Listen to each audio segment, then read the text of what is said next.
Kami saat ini dari Jogja, perjalanan ke salah satu wilayah di Jawa Tengah. Tadi menempuh perjalanan kurang lebih 4-5 jam dari Jogja untuk menemui salah satu narasumber kami, yang dia ini adalah seorang ibu dari bayi yang sebelumnya pernah terlibat proses jual beli bayi yang ditangani oleh Ibu Menu, ya, salah satu tersangka yang saat ini sudah diamankan di Polres Kulon Progo. Kami pemirsa harus menemuinya pada saat malam hari, juga harus merahasiakan identitas serta lokasinya demi menjaga privasi dari narasumber kami. Seperti apa faktanya? Kita akan temukan fakta selanjutnya.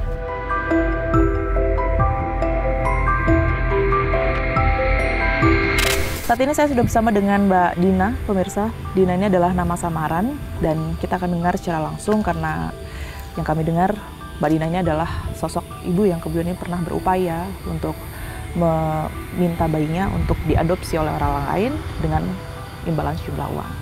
Mbak Dina, terima kasih waktunya sudah bersedia untuk kami wawancara.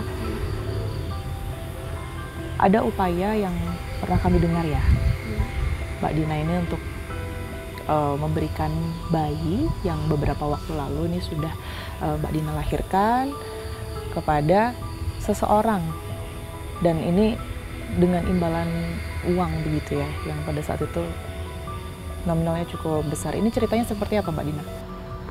Awalnya itu saya mencari adopter untuk mengurus, menyayangi, dan merawat bayi saya karena saya hamil dan belum menikah. Itu memang saya mencari untuk diadopter, bukan untuk dijual.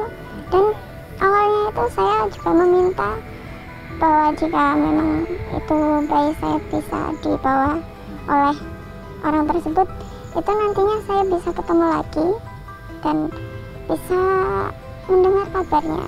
Namun ternyata yang tidak saya ketahui, itu ternyata bayi saya dijual. Oke, jadi pada saat itu posisinya Mbak Dina ini nggak tahu, ya? Nggak tahu. Bayi itu kemudian dijual. Nggak tahu sama sekali. Pada saat itu kenapa nggak kepikiran mungkin semacam ke Dinsos, bahwa mungkin ada ketidaksanggupan dari Mbak Dina dengan pasangan pada saat itu untuk merawat bayi tersebut? Karena saya tidak tahu cara jalannya ke Dinsos itu. Perjalanan Mbak Dina pada saat itu untuk pada akhirnya menemui Bu Menu, ya, dan menyerahkan bayi Mbak Dina pada saat itu seperti apa? Awalnya saya itu mencari adopter di salah satu sosial media, dan lalu Novi itu menawarkan untuk mengadopsi bayi saya. Lalu saya ajak ketemu biar saya yakin juga orangnya benar apa tidak. Ketemu di mana pada saat itu, Mbak Dina? Di kos. Di kos-kosannya Mbak Dina? Ya. Di mana itu kotanya? Surabaya. Di Surabaya, Ya. Oke. Selanjutnya? Lalu saya udah ketemu orangnya, saya yakin kalau dia orang baik, dia orang benar. Terus nantinya saya juga akan bertemu lagi sama anak saya. Tapi ternyata itu anak saya dijual. Bulan apa itu, Mbak Dina, komunikasi dengan Mbak Novi?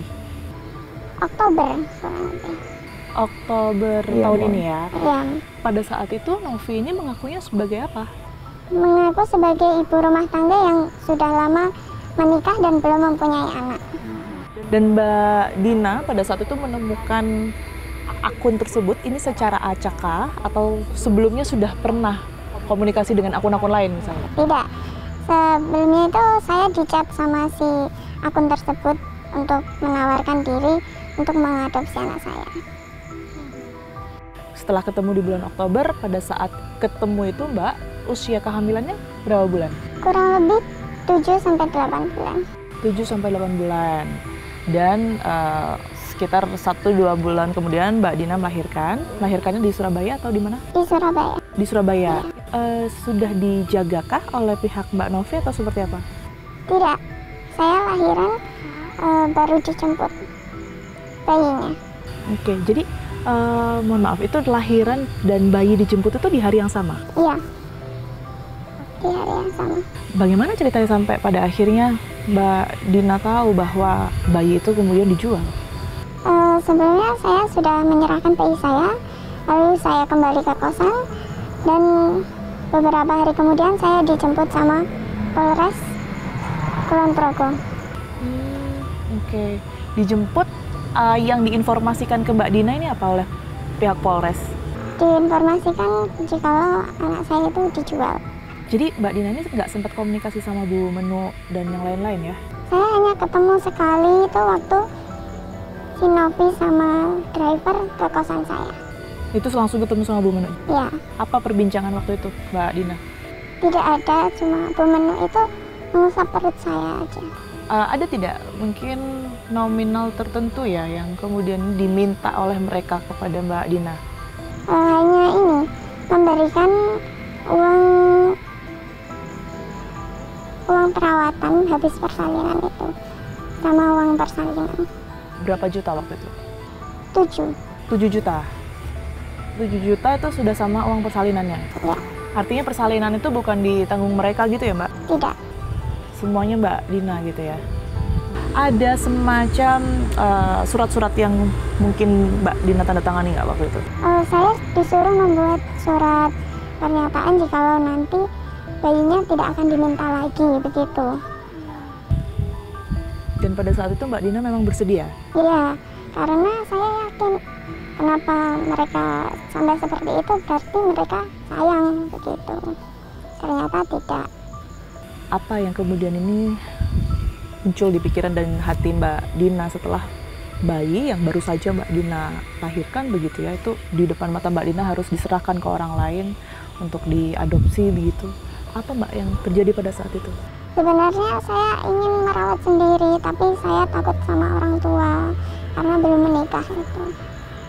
Pada saat itu kekasih Mbak Dina ini ikut menemani kah atau seperti apa? Iya, sama saya. Pada saat persalinan? Iya, Oke, tapi keluarga pada situ nggak tahu ya? tidak tahu sama sekali. Nggak tahu sama sekali.